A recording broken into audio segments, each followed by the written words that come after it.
mano moriwo nyaka namba mar 236 med chwalo ote makamago wabro bedo kwa somo gi achiel kachiel kapok ne wadhi yweyo Wycliffe Nyafuanga nitiere wach mane dwaro wacho inyanya kotudo rekoda wanyalo wacho ni mano chenro mar uso kembe kata leasing kata kodesa ere mapono no nyalo konyo kembe makamago makare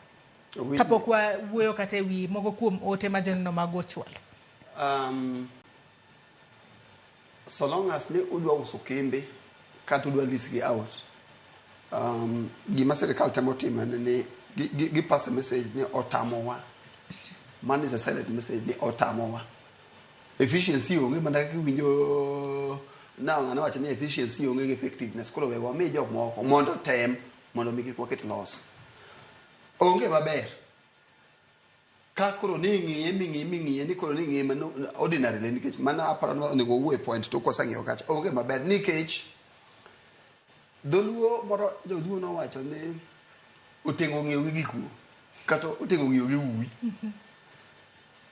issues mag management of parastatal ma Kenya ka gin issues mag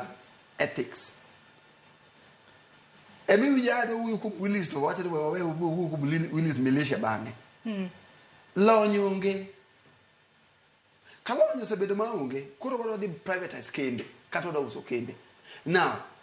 sama lonyo sebedo ka onge koro ngene kembe go sebedo ni koro make loss donge ka koro wuyo at the point ma koro kabini koro make loss koro what do we do whether you privatize it kata timo nango kata use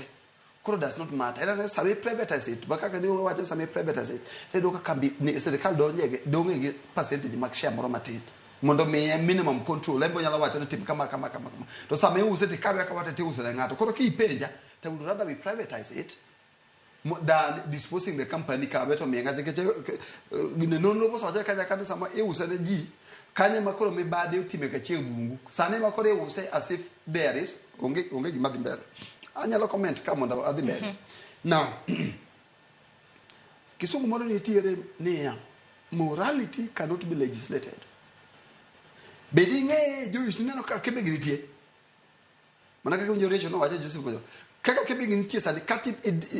po Kenya Power de tipo responsibility mara Kenya Power Kenya Power A tipo mi Kenya Power B kaya ni leader mani gi lodge male to gite gi make profit kuro gi mote mo ukiwo gi kwena wate mo sanene ngo kembe gi ngeno tibore na de wa magic wa wate sa mo di break ne ya ke magic ka bibi no kambedi achiel ma distribute power kanye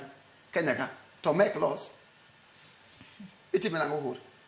which means ne margin kata use whichever you do is not the solution.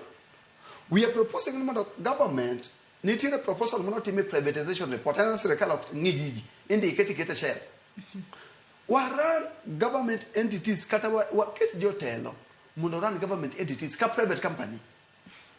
Kaba place kata na abso make loss didi. CEO samanade. Ka ebuko resa ni KCB ni no chiwo profit warning igani. Kato shareholder lane. Ichake chivo profit warning iga elvare oplega bi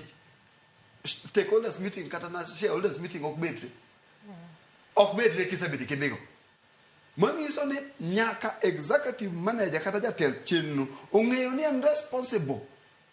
to profit nini ilungo nango result mar kambi en ni to bottom line ne kata ohala mo kele igani chalo nade the solution ne cow leadership mondo manage government parastatals kaka dang manager ngo